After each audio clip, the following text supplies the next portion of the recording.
ಎಲ್ಲರಿಗೂ ನಮಸ್ಕಾರ. ನನ್ನ ಯೂಟ್ಯೂಬ್ ಚಾನೆಲ್ಗೆ ಸ್ವಾಗತ.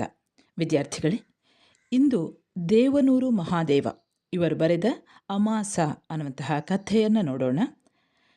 ಈ ಅಮಾಸ ಅನ್ನುವಂತಹ ಕಥೆ ದೇವನೂರು ಮಹಾದೇವ ಇವರ ದ್ಯಾವನೂರು ಅನ್ನುವಂತಹ ಕಥಾ ಸಂಕಲನದಿಂದ ಆಯ್ದಂತಹ ಕಥೆ.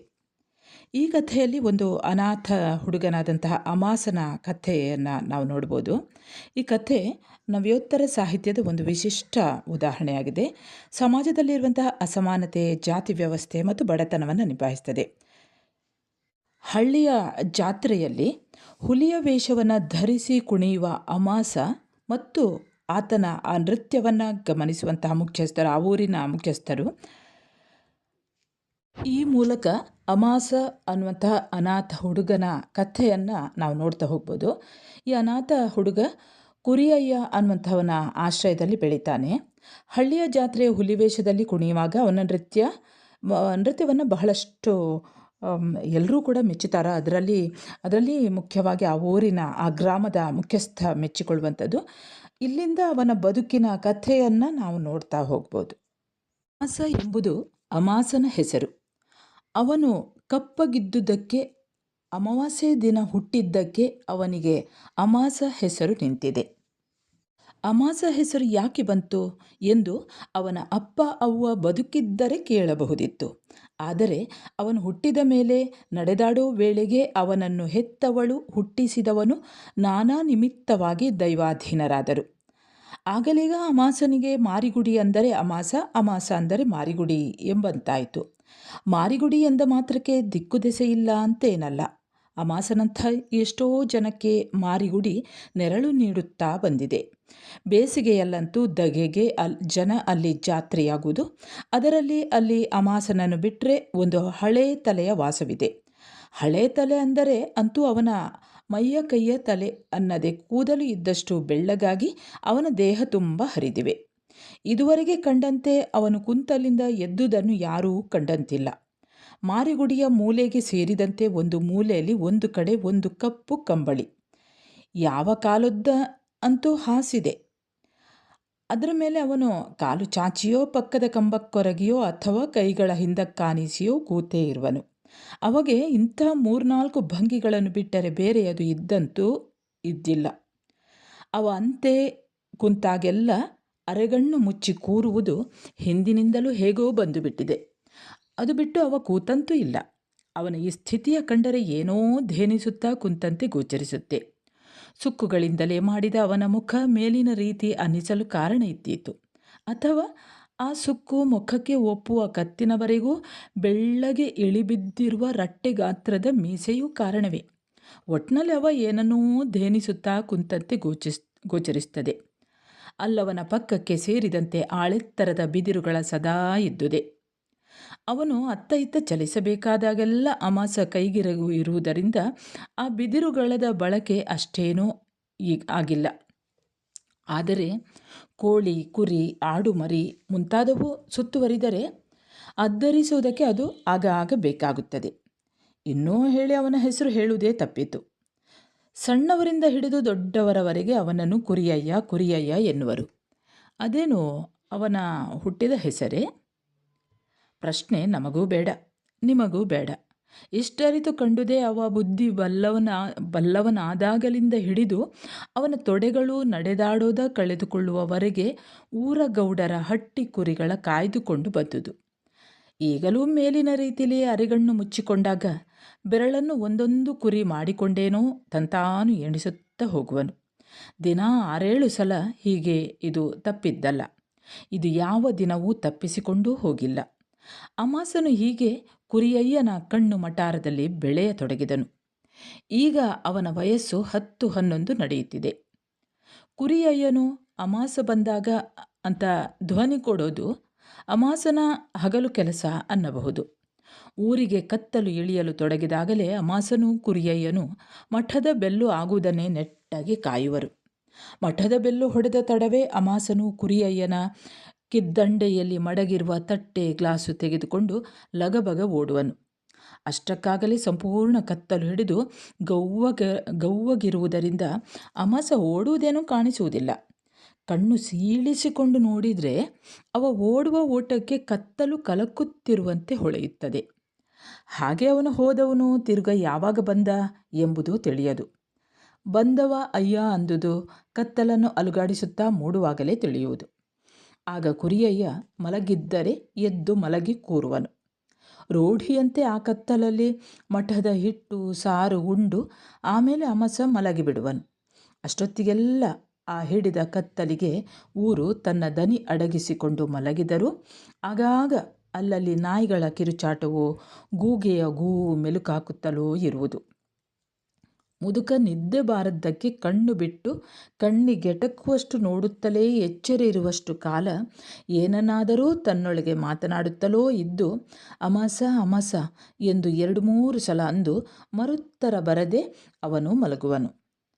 ಆ ಆಜುಬಾಜುಗೆಲ್ಲ ವರ್ಷಕ್ಕೊಂದಾವರ್ತಿ ಎಲ್ಲ ಊರಿಗೂ ಬರುವ ಹಾಗೆ ಅಲ್ಲಿಗೂ ಮಾರಿ ಹಬ್ಬ ಬರುವುದು. ಆಗ ಮಾತ್ರವೇ ಕುರಿಯಯ್ಯ ತನ್ನ ಸ್ಥಾನವ ಬೇರೆ ಸ್ಥಳಕ್ಕೆ ಪಲ್ಲಟಿಸಬೇಕಾಗುತ್ತದೆ. ಆಗ ಮಾರಿಗುಡಿಗೆ ದುಂಬುಧೂಳು ತೊಡೆದು ಸುಣ್ಣ ಕೆಮ್ಮಣ್ಣು ಬಣ್ಣವ ತುಂಬಿ ಕಣ್ಣಿಗೆ ಗುದ್ದುವಂತೆ ಮಾಡುವರು. ಈಗ ಸುಣ್ಣ ಕೆಮ್ಮಣ್ಣು ಪಟ್ಟೆ ಹೊಡೆದು ಎಲ್ಲ ಕಡೆಗೂ ಮುಗಿದಿದ್ದು ಆಗ ಬೀಳುತ್ತಿದ್ದ ಎಳೆ ಬಿಸಿಲು ಅವುಗಳ ಮೇಲೆ ಬಿದ್ದು ಅದು ಹೆಚ್ಚು ಕಾಂತಿ ಬೀರುತ್ತಿತ್ತು. ಅಲ್ಲಿಗೆಲ್ಲ ಕುರಿಯಯ್ಯನ ಸುತ್ತಮುತ್ತ ಮಾತ್ರವೇ ಮೊದಲಂತೆ ಉಳಿದಿದ್ದು, ಉಳಿದ ಕಡೆಯೆಲ್ಲ ಬೆಳ್ಳಗಿದ್ದರಿಂದ ಅದು ಮತ್ತೂ ಕಂದಾಗಿತ್ತು. ಅಲ್ಲಿ ಹಜಾರ ತುಂಬ 10-8 ಆಳು ಅತ್ತಗೊಂದು ಕಡೆ ಇತ್ತಗೊಂದು ಕಡೆ ಓಡಾಡುತ್ತಾ ಪಂಜು ರೆಡಿ ಮಾಡುವುದು, ಬಣ್ಣ ಬಣ್ಣದ ಕಾಗದ ಕತ್ತರಿಸಿ ಅಂಗಳ ಅಂದ ಮಾಡಲು ಸರ ಮಾಡುವುದು ಮುಂದಾಗಿ ಚಿತ್ರವಿಚಿತ್ರ ಮಾಡ್ತಿದ್ರು. ಹೆಚ್ಚು ಕಮ್ಮಿ ಎಲ್ಲರೂ ಅಲ್ಲಿ ಹೊಸ ಹೊಸ ಬಿಳಿ ಬಟ್ಟೆ ಹಾಕಿದ್ದರಿಂದ ಮಾರಿಗುಡಿ ತುಂಬ ಬಿಳಿ ಹೊಳಪು ಪಡೀತಿತ್ತು. ಅಲ್ಲಿದ್ದ ಬಸಣ್ಣ ಎಂಬುವವನು ಫ್ರೆಂಚು ಮೀಸೆ ಬಿಟ್ಟು ಕಪ್ಪಗೆ ಗಿಡ್ಡಕ್ಕೆ ಇದ್ದನು. ಅವನು ಬಿಳಿ ಬಟ್ಟೆ ತೊಟ್ಟಿದ್ದರಿಂದ ಮತ್ತೂ ಹೆಚ್ಚು ಕಪ್ಪಾಗಿ ಹೊಳೆಯುತ್ತಿದ್ದನು. ಅವನು ಬಾಯಿ ಬಿಡದಿದ್ದರೂ ಅವನ ಹಳದಿ ಬಾಚಿ ಹಲ್ಲುಗಳು ಬಿಳಿ ಬಟ್ಟೆ ದೆಸೆಯಿಂದ ಅವೂ ಹೊಳೆಯುತ್ತಾ ಹೊರಗೇ ಇದ್ದವು. ಅವನ ಕೈಯಲ್ಲಿ ಒಂದು ಹಿಡಗಲು ಇತ್ತು. ಬಸಣ್ಣನು ದಪ ದಪ ಹೆಜ್ಜೆ ಹಾಕಿ ಕುರಿಯಯ್ಯನ ಮೂಲೆಗೆ ಬಂದು ಅಯ್ಯ ಎಂದು ಜೋರಾಗಿ ಕಿರಿಚಿದನು. ಕುರಿಯಯ್ಯನನ್ನು 2 ಸಲವಾರು ಮಾತನಾಡಿಸಿದರೆ ಮಾತ್ರವೇ ಆ ಅಂತಿದ್ದರಿಂದ ಎಲ್ಲರೂ ಮೊದಲೇ ಕೂಗಿಕೊಂಡು ಮಾತನಾಡುವರು. ಬಸಣ್ಣನ ದನಿಗೆ ಕುರಿಯಯ್ಯ ನಿಧಾನ ಕಣ್ಣು ತೆಗೆದು ಬಹಳ ನಿಧಾನವಾಗಿ ನೋಡಿದನು. ಅವನು ತನ್ನೆದುರು ಬೆಳ್ಳಗೆ ಮೂಡುತ್ತಾ ಓಡಾಡುತ್ತಾ ಇದ್ದ ಆಕೃತಿಗಳನ್ನು ನೋಡುತ್ತಾ ಅವನು ಹಾಗೆ ನೋಡುತ್ತಾ ಹೋದಂತೆ ಅವನಿಗೆ ಹಿಂದಣ ನೆನಪುಗಳು ಕೆಂದುತ್ತಾ ಕಣ್ಣ ಮುಂದೆ ಓಡಾಡತೊಡಗಿದವು. ಮಾರಿ ಹಬ್ಬ ಅಂದರೆ ಹುಲಿಯಾಸ ಅಂದರೆ ಅವನೇ. ಅವನ ಪ್ರಾಯದಲ್ಲಿ ಅವನಿಲ್ಲದೆ ಹುಲಿಯಾಸ ಇದ್ದುದಿಲ್ಲ. ಹುಲಿಯಾಸ ಕಣ್ಗಳ ಮುಂದೆ ಕುಣಿಯತೊಡಗಿತು. ತಮ್ಮಟೆಯ ಸದ್ದೂ ಬಂದು ಕಿವಿಗೆ ಚಚ್ಚತೊಡಗಿತು. ಆಗ ದೊಡ್ಡಗೌಡರು ಬದುಕಿದ್ದ ಕಾಲ. ಕುರಿಯಯ್ಯ ಅಮಾಸನಷ್ಟುದ್ದದ ಹೈದನು. ಕುರಿಯಯ್ಯನ ಹುಲಿಯಾಸದ ಥೇಟಿಗೆ ದೊಡ್ಡಗೌಡರು ತಲೆದೂಗಿ ಬಿಟ್ಟರು. ಅಂಗಿ ಬಟ್ಟೆ ಇನಾಮು ಕೊಡುತ್ತಾ, ನೀ ಇರೋಷ್ಟು ಕಾಲ ನಮ್ಮ ಹಟ್ಟೆಯಲ್ಲೇ ಇರು. ನೀನು ಉಂಡ ಊಟ ಹಾಕೊಂಡ ಬಟ್ಟೆ ಒಂದಿಷ್ಟು ಕುರಿ ನೋಡ್ಕೋ ಅಷ್ಟೇನೆ. ಅವನು ಸೊಕ್ಕು ಮುಖದ ಪ್ರತಿ ನೆರಿಗೆಯು ಮಾರಿಗುಡಿಯ ಬಿಳಿ ಬಣ್ಣದಿಂದೋ ಅಲ್ಲಿದ್ದ ಗುಂಪು ತೊಟ್ಟಿದ್ದ ಬಿಳಿ ಬಣ್ಣದ ದೆಸೆಯಿಂದೋ ಬೆಳ್ಳಗೆ ಅಗಲವಾಗಿ ಅರಳತೊಡಗಿತು. ಬಸಣ್ಣನು ಇನ್ನೂ 1 ಸಲ ಜೋರಾಗಿಯೇ ಅಯ್ಯ ಅಂದನು. ಕುರಿಯಯ್ಯ ಕತ್ತ ಎತ್ತಿ ಅವನ ಅವಲೋಕಿಸಿದನು. ಬಸಣ್ಣ ನಿಂತ ಠಿವಿಗೆ ಅವ ಬಂದದ್ದು ಹೊಳೆಯಿತು. ಕುರಿಯಯ್ಯ ಬಲಗೈಯಲ್ಲಿ ಬಿದಿರುಗಳ ಹಿಡಿದು ಇನ್ನೊಂದು ಕೈಯ ಮೇಲೂ ನೀಡಿದನು. ನೀಡಿದ ಕೈಯ ಬಸಣ್ಣ ಹಿಡ್ಕಂಡ ಮೇಲೆ ಅದರ ಮೇಲೆ ಬಲ ಹಾಕಿ ಎದ್ದು ನಿಂತು ಬಿದಿರುಗಳ ಊರುತ್ತಾ ನಡೆಯುತ್ತಾ ಆ ಮೂಲೆ ಸೇರಿ ಕುಂತನು. ಅಲ್ಲಿ ಹಾಸಿದ್ದ ಕಂಬಳಿಯನ್ನು ಬಸಣ್ಣನು 1-2 ಸಲ ಜಾಡಿಸಿ ಒದರಿ ಕುರಿಯಯ್ಯ ಕುಂತ ಮೂಲೆಗೆ ತಂದು ಹಾಸಿದನು. ಕಂಬಳಿಯ ಜಾಡಿಸಿ ಒದರಿದ ಬಿರುಸಿಗೆ ಕಂಬಳಿಯಲ್ಲಿದ್ದ ಧೂಳು ಕಸವೆಲ್ಲ ಎಳೆ ಬಿಸಿಲಿಗೆ ಹಾರಿ ಗಾಳಿಲಿ ಈಜತೊಡಗಿದವು. ಕಂಬಳಿಯನ್ನು ಮೊದಲು ಹಾಸಿದ್ದ ಅಷ್ಟಗಲಕ್ಕೆ ಅಂಗೈ ಮಟ್ಟದ ಕಂದು ಬಣ್ಣಕ್ಕೆ ತಿರುಗಿದ್ದ ಧೂಳು ಕಸಕಡ್ಡಿ ಪವಡಿಸಿತ್ತು. ಅದರ ಮೇಲಕ್ಕೂ ಆಗ ಎಳೆ ಬಿಸಿಲು ಬಿದ್ದು ಅದಕ್ಕೂ ಬಿಳಿ ಬಣ್ಣವೇ ಹಿಡಕಂಡಂತೆ ತೋರುತ್ತಿತ್ತು. ಅತ್ಲಗೆ ಆಡಿಕೊಳ್ಳುವುದಕ್ಕೆ ಅಂತ ಎತ್ತೆತ್ತಗೋ ಹೋಗಿದ್ದ ಅಮಸನು ಮಧ್ಯಾಹ್ನ ಮಾಡಿಕೊಂಡೇ ಮಾರಿಗುಡಿಗೆ ಬಂದು ನೋಡುತ್ತಾನೆ. ನೋಡಿದರೆ ಕಣ್ಣಿಗೆ ಹಿಡಿಸಲಾರದಷ್ಟು ಅಲ್ಲಿ ಏನೇನೋ ತುಂಬಿಕೊಂಡಿತ್ತು. ಹಸಿ ಸುಣ್ಣ, ಕೆಮ್ಮಣ್ಣು, ನೆಲ ತಾರಿಸಿದ ಹಸಿ ತೊಪ್ಪೆ ವಾಸನೆಗಳೆಲ್ಲ ಒಂದರ ಮೇಲೊಂದು ಬಿದ್ದು ಮೂಗಿಗೆ ಮುತ್ತುತ್ತಾ ಮಾರಿಗುಡಿ ಗಮಲೆ ಒಂದಾಗಿತ್ತು. ಕುರಿಯಯ್ಯ ಈ ಮೂಲೆಯಿಂದ ಆ ಮೂಲೆಗೆ ಸ್ಥಳಾಂತರಿಸಿ ಮೊದಲಂತೆ ಕೂತಿದ್ದನು. ಹಜಾರದಲ್ಲಿ ನಡುವೆ ರೌಂಡಾಗಿ ಒಂದಿಷ್ಟು ಜನ ಗುಂಪು ಕೂಡಿ ನಿಗರಿ ನಿಗರಿ ಏನೋ ನೋಡುತ್ತಿದ್ದರು. ಗುಂಪಿನ ಒಳಗ ಒಬ್ಬ ಮಾಡುತ್ತಿದ್ದನು. ತವಕ್ಕಂತ ಅಲ್ಲಿಗೆ ಅಮಾಸ ಹಾರಿ ಇಣುಕಿದನು. ಕಂಡದ್ದು ಬಣ್ಣ ಬಣ್ಣದ ಭೃಂಗದ ಕಾಗದದಲ್ಲಿ ಗಂಡ ಭೇರುಂಡ ಕಿರೀಟ ಮುಂತಾದ ಅವಚವಿ ಕೊರೆಯುತ್ತಿದ್ದಂತೆಲ್ಲ ಸುತ್ತಗೆ ನೆರೆಕೊಂಡವರು ಹಾಗಿರಬೇಕು ಹೀಗಿರಬೇಕು ಹಾಗೆ ಹೀಗೆ ಭೇಷ್ ಅಂತೆಲ್ಲ ತಲಾ ಒಂದು ಮಾತನಾಡುತ್ತಿದ್ದರು. ನೋಡಿ ನೋಡಿ ಅವೆಲ್ಲ ಕಣ್ಣಿಗಳಿದ ಮೇಲೆ ಅಮಾಸನು ಅಲ್ಲಿಂದ ನೆಗೆದು ಕುರಿಯಯ್ಯನ ಪಕ್ಕಕ್ಕೆ ಬಂದು ಕೂತನು. ಎದುರಾಂಗಳದಲ್ಲಿ ಗೋಡೆಗೆ ಸೇರಿದ ಹಾಗೆ ದೊಡ್ಡ ದೊಡ್ಡ ಕೆಂಪು ಬಿಳಿ ಬಣ್ಣದ ದೇವರ ಛತ್ರಿ ಚಾಮರಗಳನ್ನು ಹೊರತೆಗೆದು ಬಿಸಿಲಿಗೆ ಒಣಹಾಕಿ ಸಾಲಾಗಿ ನಿಲ್ಲಿಸಿದ್ದರು. ಅವಕ್ಕೆ ಹತ್ತಿರದ ಮೂಲೆಯಲ್ಲಿ ಬಾನೆ ಎಟುಕಿಸಲು ತೆಂಗಿನ ಮರ ನಿಗುರುತ್ತಾ ವಾಲಾಡುತ್ತಿತ್ತು. ಅದರ ಮೇಲಕ್ಕೆ ಕಣ್ಣು ಹತ್ತಿಸಿ ಅಮಾಸ ಕಣ್ಣು ಹೋದಷ್ಟು ದೂರ ಏರಿಸಿದನು. 6-7 ಬಲವಾದ ಗೊನೆಗಳ ಕಾಯಿ ಭಾರಕ್ಕೆ ಮರ ಜಗ್ಗುತ್ತಿತ್ತು. ಬುಡಕ್ಕೆ ಕಣ್ಣು ಇಳಿಸಿದರೆ ಅಲ್ಲಿ ಅದಕ್ಕೆ ಸುಣ್ಣ ಕೆಮ್ಮಣ್ಣು ಬಣ್ಣವ ಮರದ ಬುಡದ ತುಂಬ ಯಾರೋ ಬಳಿದಿದ್ದರು. ಕಂಡ ಅಮಾಸ ಕುರಿಯಯ್ಯನ ಪಕ್ಕಕ್ಕೆ ಮತ್ತೂ ತವದು ಅಯ್ಯ ಅನ್ನಲು ಏನ ಎಂಬಂತೆ ಅವ ನೋಡಲು, ನೋಡಯ್ಯ ನೋಡಯ್ಯ ನಿನ್ನ ತಿಗನ ಮರ ಯಾರ ಕಣ ಸುಣ್ಣ ಬಣ್ಣ ಬಳದವರೇ ಅಂತು. ಕುರಿಯಯ್ಯ ನೋಡಲು ಅಷ್ಟು ದೂರ ಕಾಣಿಸಿ ಆಮೇಲೆ ಕಣ್ಣು ಮಂಜು ಮಂಜಾಗಿ ಬಿಡುತ್ತಾ ಏನೂ ಕಾಣಲಿಲ್ಲ. ಅವನಿಗೆ ಕಂಡು ಮಟ್ಟ ಮಾಡಿ ಯಾರೋ ಸುಡುಗಾಡಲ್ಲಿ ತೆಂಗಿನಕಾಯಿ ಹೂತಿದ್ದು, ಅದು ಸಸಿಯಾಗಿ ಕಂದಿ ಭೂಮಿ ಸೀಳಿ ಬಂದದ್ದು, ಕಿತ್ತು ತಂದು ತನ್ನದು ಅಂತಾರು ಇಲ್ಲಿಯೇ ಅಂತ ಮಾರಿಗುಡಿ ಮೂಲೆಯಲ್ಲಿ ನೆಟ್ಟದ್ದು. ಅದು ತನ್ನ ಕಣ್ಣ ಮಟಾರದಲ್ಲೇ ಗರಿ ಕಳಚಿದಲ್ಲಿ ಕಳಚಿದ ಗುರುತ ಉಳಿಸ್ತಾ ಗರಿ ಕಳಚಿದಲ್ಲಿ ಗುರುತ ಮೈಯಲ್ಲಿ ಉಳಿಸ್ತಾ ಬೆಳೀತಾ ಬೆಳೀತಾ ಮೇಲಕ್ಕೆ ಅಂತ ಇನ್ನೂ ಮೇಲಕ್ಕೆ ಬೆಳೆದು ನಿಂತಿತು. ಹಬ್ಬದಂದು ನೆಲಕ್ಕೆ ಹೊತ್ತು ಇಳಿಯುತ್ತಿದ್ದಂತೆಯೇ ಪರಸ್ಥಳದಿಂದ ನೆಂಟರಿಷ್ಟರು ಊರಿಗೆ ಒಬ್ಬೊಬ್ಬರಾಗಿ ಇಳಿಯುವುದು ಏರತೊಡಗಿತು. ಬಂದವರು ರೂಢಿಯಂತೆ ಮಾರಿಗುಡಿಗೆ ಮುಖ ಹಾಕಿಯೇ ಆಮೇಲಿನದು ಮಾಡುತ್ತಿದ್ದರು. ಕೆಲವರು ಅಲ್ಲಿ ಕುಂತು ಎಲ್ಲ ಮರೆತು ಲಾವಡೆಯುವಲ್ಲಿ ಲೀನವಾಗಿದ್ದರು. ಅವರವರ ಊರಲ್ಲಿ ಆದ ಹಿಂದಲ ಜಗಳನ್ನೆಲ್ಲ ಕೆದಕಿ ಹೆಂಗಾಯಿತು ಏನು ಕತೆ ಎಂಬುದೇ ಅವರ ಬಾಯಿಗೆ ಮುಖ್ಯ ವಸ್ತುವಾಗಿತ್ತು. ಅಂಥ ಸಂದರ್ಭದಲ್ಲೇ ಹೊರಗೆ ಜೋಳದ ಕಂತೆ ಕತ್ತಿಸಿ ಬಸಣ್ಣನು ತಮ್ಮಟೆ ಕಾಯಿಸುತ್ತಾ ಅದರ ದನಿ ಬಿಗಿ ಮಾಡುತ್ತಿದ್ದನು. ಅವನ ಸುತ್ತ ವಾನರ ಸೇನೆಯಂತೆ ಐಕಲು ಮಕ್ಕಳು ಸುತ್ತಿದ್ದವು. ಅದರೊಳಗೆ ಅಮಾಸನೂ ಒಬ್ಬನಾಗಿದ್ದನು. ಬಸಣ್ಣ ತಮ್ಮಟೆಯನ್ನು ಎದಿಗೆ ಏರಿಸಿ ಚಡ್ ಚಡ್ ನಕುನ ಬಾರಿಸಲು ಕಂಚಿಗೆ ಬಡಿದಂತೆ ತಮ್ಮಟೆ ದನಿಯು ಊರ 4 ಮೂಲೆ ಮುಟ್ಟತೊಡಗಿತು. ಸುತ್ತ ಇದ್ದ ಐಕಳು ಸುಮ್ಮನಿರದೆ ಕುಣಿಯತೊಡಗಿದವು. ಬಸಣ್ಣನಿಗೂ ಹುಮ್ಮಸ್ಸು ಬಂದು ಢಂಗು ಚುಕ್ಕಿ ಹೊಡಿತಾ ಅವನೂ ಕುಣಿದನು. ಅದಕ್ಕೆ ಕುಣಿಯೋಕೆ ಐಕಳಿಗೂ ಹೆಜ್ಜೆ ಸಿಕ್ಕಿ ಐಕಳೂ ಕುಣಿತಾ ಬಸಣ್ಣನೂ ಕುಣಿತಾ ಹೋಗುವರು ಬರುವರು ಸೇರಿ ಒಬ್ಬರ ಮೇಲೆ ಒಬ್ಬರು ಬಿದ್ದು ನಿಂತರು. ಅಮಾಸನಿಗೆ ಯಾರು ಹೇಳಿಕೊಟ್ಟಿದ್ದರೂ ಏನು ಕಥೆಯೋ ಎಲ್ಲರಿಗಿಂತಲೂ ವೈನಾಗಿ ಹೆಜ್ಜೆ ಹಾಕುತ್ತಿದ್ದನು. ಎಲ್ಲರೂ ಬೆರಗಿನಿಂದ ಎಲ್ಲ ಇವೆ ಎಂದುಕೊಂಡು ಅಮಾಸನನ್ನೇ ನೋಡುವುದು ಮಾಡುತ್ತಿದ್ದರು. ಅಷ್ಟಕ್ಕೆ ಅಲ್ಲಿಗೆ ಹೆಂಗಸು ಅನ್ನದೆ ಬಂದು ನಿಂತು ನೋಡುವುದಕ್ಕೆ ಬಂದು ಬಿಟ್ಟಿತ್ತು. ಬಂಗಾರಿಗಂತೂ ಅಮಾಸನಿಂದ ಕಣ್ಣು ಕೀಳುವುದಕ್ಕೆ ಆಗಲಿಲ್ಲ. ಅಮಾಸನನ್ನು ನೋಡುತ್ತಾ ಮತ್ತೆ ಅವಳೊಳಗೆ ಕಂಕುಳಿಗೆ ಒಂದು ಕಂದ ಅಂತ ಬೇಕು ಎಂಬಂಥ ಅತ್ಯುಗ್ರ ಆಸೆ ಉಂಟಾಯಿತು. ಅವಳಿಗೆ ಮದುವೆಯಾಗಿ 6-7 ವರ್ಷ ಆಗಿದ್ದು ಏನೂ ಫಲ ಕಂಡಿರಲಿಲ್ಲ. ಅವರಿವರು ಆಡೋ ಮಾತಿಗೆ ಅವಳ ಘಟ ರೋಸಿ ಆ ಕಿಚ್ಚಿಗೆ ಮಾಡಬಾರದನ್ನೆಲ್ಲ ಮಾಡಿಯೂ ನೋಡಿದ್ದಳು. ಆದರೂ ಫಲ ಕಾಣಲಿಲ್ಲ. ಅವಳ ವಾರಿಗೆಯವರು 30ರ ಸುತ್ತಿಗೆ ಮುಪ್ಪು ಹಿಡಿಸಿಕೊಂಡಿದ್ದರೂ ಅವಳೂ ಇನ್ನೊಂದು ಮದುವೆ ಮಾಡಿ ಕಳಿಸುವಂತೆ ಇದ್ದಳು. ಅವಳ ಕಂಡವರಿಗೆ ಅರಗಳಿಗೆ ಯಾರೂ ಆಸೆಯಾಗುವಂಥ ಭಿನ್ನಾಣ ಅವಳಿಗಿತ್ತು. ಅದಿರಲಿ, ಆದರೂ ಫಲ ಕಾಣಲಿಲ್ಲ.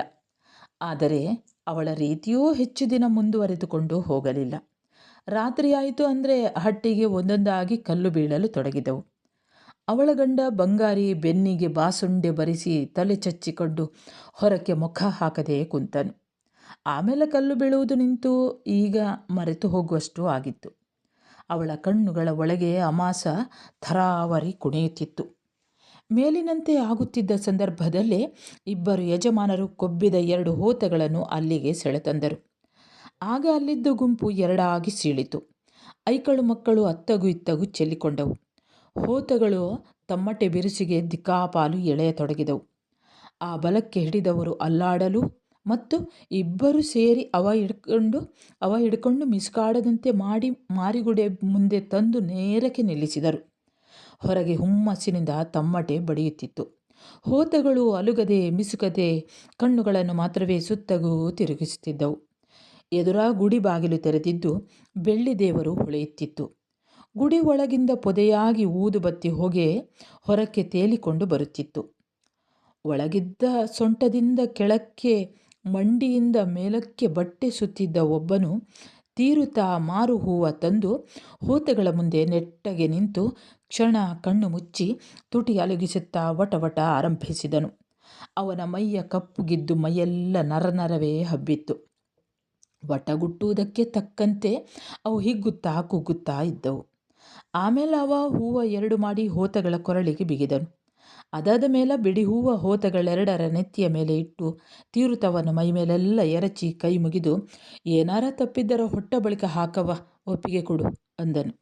ಅವನ ಆ ಚೂಪು ದನಿ ಮಾರಿಗುಡಿ ತುಂಬ ದನಿಗುಟ್ಟಿತು. ದೂರದಲ್ಲಿ ಗಲಭೆ ಬಿಟ್ಟರೆ ಮಾರಿಗುಡಿ ಒಳಗೆ ಎಲ್ಲರೂ ಉಸಿರು ಕಟ್ಟಿ ನಿಂತಿದ್ದರು.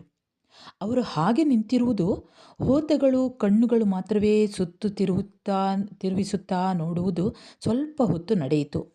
ಆಮೇಲೆ ಹೋತಗಳು ಒಂದೇ ಸಮಕ್ಕೆ ತಲಮೈಯ ಒದರಿದವು. ತಮ್ಮಟೆ ದನಿಯು ಅಲ್ಲಿಂದ ಏಳುತ್ತಿದ್ದ ಗಲಗು ಗದ್ದಲವನ್ನು ನುಂಗಲು ಆರಂಭಿಸಿತು. ಒಂದಿಷ್ಟು ಐಕಳು ಅಮಾಸನು ದೊಡ್ಡವರು ಗದರಿಸಿದರು. ಅವರು ಅತ್ತ ತಿರುಗಿದಾಗ ಇತ್ತ ಜಿಗಿದು ಮುತ್ತುತ್ತಿದ್ದವು. ಕೊಂಟನ ಪಕ್ಕವೇ ಬಲವಾಗಿದ್ದ ಒಬ್ಬನು ಚೂರಿ ಹಿಡಿದು ಲೀಲಾಜಾಲವಾಗಿ ನಿಂತಿದ್ದನು.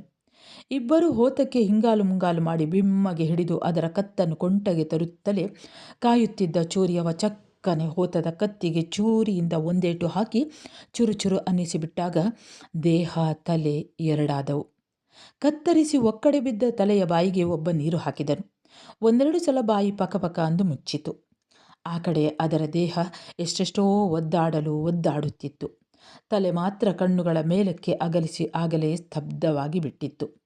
ಒದ್ದಾಡುವ ದೇಹದಿಂದ ರಕ್ತ ಛಲಛಲನೆ ಚಿಮ್ಮುತ್ತಾ ನೆಲಕ್ಕೆ ದೊದನೆ ಸುತ್ತಲೂ ಕೆಂಪಗಾವರಿಸಿತು. ಯಾರೋ ಒಂದು ಹೈದ ತವಕ್ಕನೆ ಓಡಿ ಹೋತಗಳ ಕತ್ತಿಗೆ ಸುತ್ತಿದ್ದ ರಕ್ತ ಸೋರುತ್ತಿದ್ದ ಹೂವ ಸರವ ತಂದು ಬಿಟ್ಟನು. ಅವ ಸುಮ್ಮನಿರದೆ ಅದ ಅಮಾಸನ ಕುತ್ತಿಗೆ ಸುತ್ತಿಬಿಟ್ಟು ಕುಣಿ ಅಂತಂದನು. ಅಮಾಸನ ಕತ್ತಿನ ಸುತ್ತೆಲ್ಲ ತಣ್ಣಗುಟ್ಟ. ಅವನ ಕತ್ತಿನಿಂದಲೂ ರಕ್ತ ತೊಟ್ಟಿಕ್ಕುತ್ತಾ ಅಮಾಸ ಬೆದರಿ ಬೆಚ್ಚಿ ಅಲ್ಲಿಂದ ಕಂಬಿಕಿತ್ತನು. ಅವನಂತೆ ಒಂದಿಬ್ಬರು ಹಾಗೆ ಮಾಡಿದರು. ಮಲಗಿದರೂ ಎಷ್ಟೋ ಹೊತ್ತಿನವರೆಗೆ ಇದೇನೇ ಅಮಾಸನ ಕಣ್ಣಿಗೆ ಕಟ್ಟಿತ್ತು. ಅದರೊಳಗೆ ಅವನು ಬೆಚ್ಚಿ ಬೆದರಿ ಎಷ್ಟೋ ಸಲ ಎದ್ದು ಕೂತನು. ಅವನು ಆವತ್ತು ರಾತ್ರಿಯೆಲ್ಲ ಬೆಳಕು ಹಚ್ಚಿದ್ದರು. ಪರ ಊರಿನವರು ಹೆಚ್ಚಾಗಿ ಬಿಳಿ ದುಪ್ಪಟ್ಟು ಹೊದ್ದು ಮಾರಿಗುಡಿ ತುಂಬ ಏಕಾ ಮಲಗಿದ್ದರು.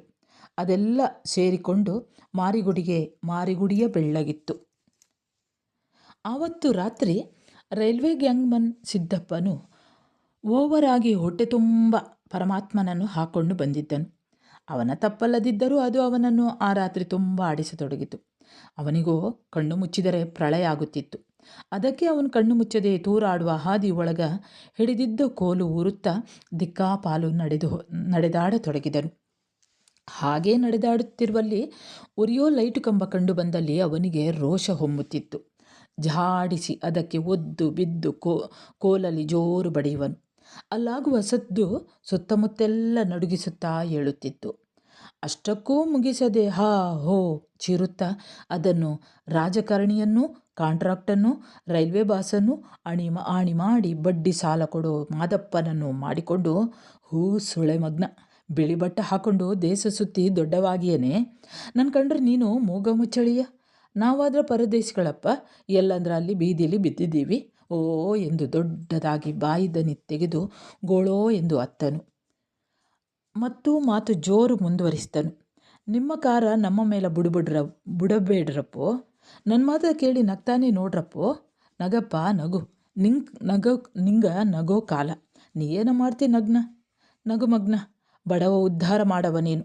ನಗುಮಗ್ನ ಕಮನಿಸಮೋ ಬರಬೇಕು, ಆಗ ನೀ ನಗೋದು ಆಗ ನೀನು ನಗೋದು ಹೋಗೋಕ್ಕೂ ಅಲ್ಲಿಗಂಟಾನೂ ನೀನು ನಗ್ತಿ. ನಗಪ್ಪೋ ನಗು.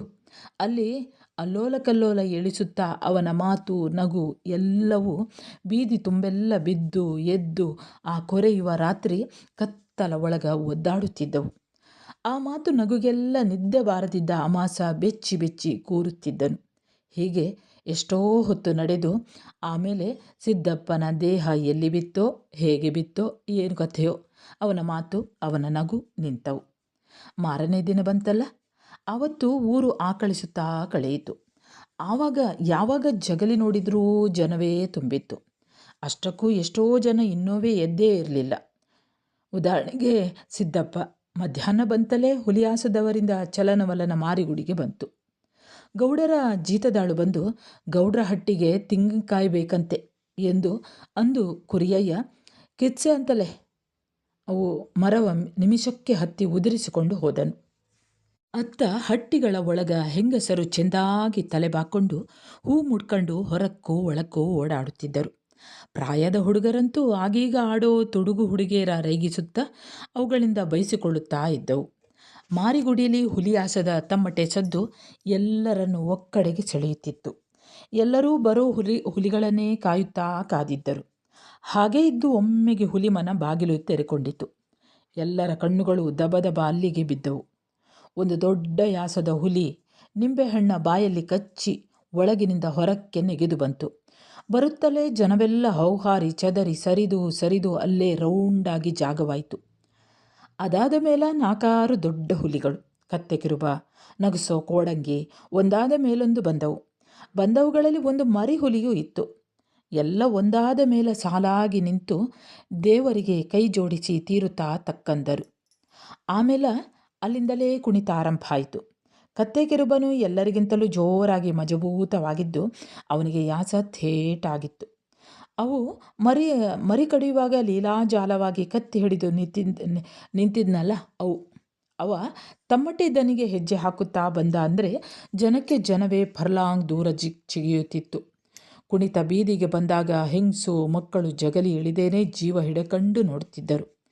ಏನಾರೂ ಕುಣಿತ ಅವರ ದಿಕ್ಕ ಬಂದರೆ ಗುಡಕ್ಕಂತ ಒಳಕ್ಕೋಗಿ ಚಿಲಕ ಹಾಕೊಂಡು ಬಿಡುವರು. ಸಣ್ಣ ಹೈಕಳಂತೂ ದೂರವೇ ಇದ್ದು ಕುಣಿತ ಹೋದತ್ತ ಹೋದವು. ಹಾಗೇ ಕುಣಿತ ನಡೆದು ಒಕ್ಕಲಗೇರಿಗೂ ಬಂದು ಅಲ್ಲಿ ಚಾವಡಿ ಮುಂದೆ ಕುಣಿಯಿತು. ಕುಣಿತಕ್ಕ ಗೌಡರು ಶಾನುಭೋಗರು ಎನ್ನದೆ ಮುಂತಾದ ಮೇಲು ಜಾತಿ ಮುಖಂಡರು ಸೇರಿದ್ದರು. ಅವರೆಲ್ಲ ಕುಣಿತದವರಿಗೆ ತಮ್ಮ ಸ್ಥಾನಮಾನಕ್ಕೆ ತಕ್ಕಂಥ ಇನಾಮು ಕೊಟ್ಟು ಶಾಬಾಸಗಿರಿ ಪಡಕಂಡರು. ಊರ ಮೇಲಕ ಕತ್ತಲು ಬಿದ್ದು ಕುಣಿತ ಮುಗಿದರೂ ಆದರೂ ಊರವರ ಕಣ್ಣು ಎತ್ತ ಹೋದರೂ ನಿದ್ದೆ ಮಾಡಲು ಕಣ್ಣು ಮುಚ್ಚಿದರು ಅಥವಾ ಹೆಂಡತಿಗೆ ಸೀರೆ ಬಿಚ್ಚಿ ಬೆತ್ತಲೆ ಮಾಡಿ ನೋಡಿದರೂ ಕುಣಿತವೇ ಢಂಗು ಢಂಗು ಢಂಗು ಚುಕ್ಕಿ ತಮಟೆ ದನಿ ಜೊತೆಲೇನೇ ಕಾಣುತ್ತಿತ್ತು. ಗೌಡರು ಮಲಗಿದರೂ ನಿದ್ದೆ ಬಾರದ್ದಕ್ಕೆ ಅಡ್ಡಾಡಲು ಬಂದರು. ಅವರ ಹಟ್ಟಿ ಜೀತಗಾರರು ಎಚ್ಚರವಾಗೇ ಇದ್ದುದರಿಂದ ಗೌಡರು ಬಂತಲೇ ಎಂದು ಕುಂತನು. ಗೌಡರು ಬೀಡಿನ ಬಾಯಿಗೆ ಸಿಕ್ಕಿಸಿ ಕಡ್ಡಿಗೀರಲು ಆ ಬೆಳಕಿಗೆ ಆ ಕತ್ತಲಿಗೆ ಅವರ ಮುಖವಷ್ಟು ಕೆಂಪಗೆ ಕಂಡು ನಂದಿತು. ಗೌಡರು ಹೊಗೆ ನುಂಗುತ್ತಾ ಇದ್ದು ಆಮೇಲೆ ಜೀತಗಾರನ ದಿಕ್ಕ ತಿರುಗಿ, ಅದೇ ಆ ಮರಿಹುಲಿ ಮಾಡ್ತಿಲ್ಲ ಆ ಹೈದ ಯಾರ ಎಂದರು. ಜೀತಗಾರ, ಅದೇ ಅಳಿ ಅಮಾಸ ಅಂತ ಅಂದರು. ಅಮಾಸ ಅಂದ್ರ ಎಂದು ಮತ್ತೂ ಕೇಳಿದರು.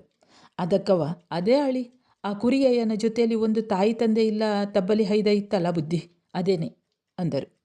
ಗೌಡರು ಕೇಳಿದವರೇ ಅತ್ಯಾಶ್ಚರ್ಯ ಆದರು. ಎಲ್ಲ ಅವ ಆ ಮಠದ ಮುಂದೆ ಹೋಗು ಬರೋರ ಕಾಸು ಕೇಳ ನಿಂತ್ಕೊಳ್ಳೋ ಆ ಅಬ್ಬೆ ಪಾರಿನ ಹುಲಿಯಾಸ್ತಲ್ಲಿ ಎಷ್ಟು ಬೆಳೆದಂತೆ ಕಾಣ್ಕನೆ ನೋಡು ಅಂದರು. ಗೌಡರ ಕಣ್ಣುಗಳ ಮುಂದಕ್ಕೆ ಅಮಾಸ ಹುಲಿಯಾಸ ಹಾಕಿ ಬಗೆಯಾಗಿ ಕುಣಿಯುತ್ತಾ ಬಂತು. ಸರಿ ವಿದ್ಯಾರ್ಥಿಗಳೇ, ದೇವನೂರು ಮಹಾದೇವ ಬರೆದಂತಹ ಅಮಾಸ ಕಥೆ ಇಲ್ಲಿಗೆ ಮುಕ್ತಾಯವಾಗ್ತದೆ.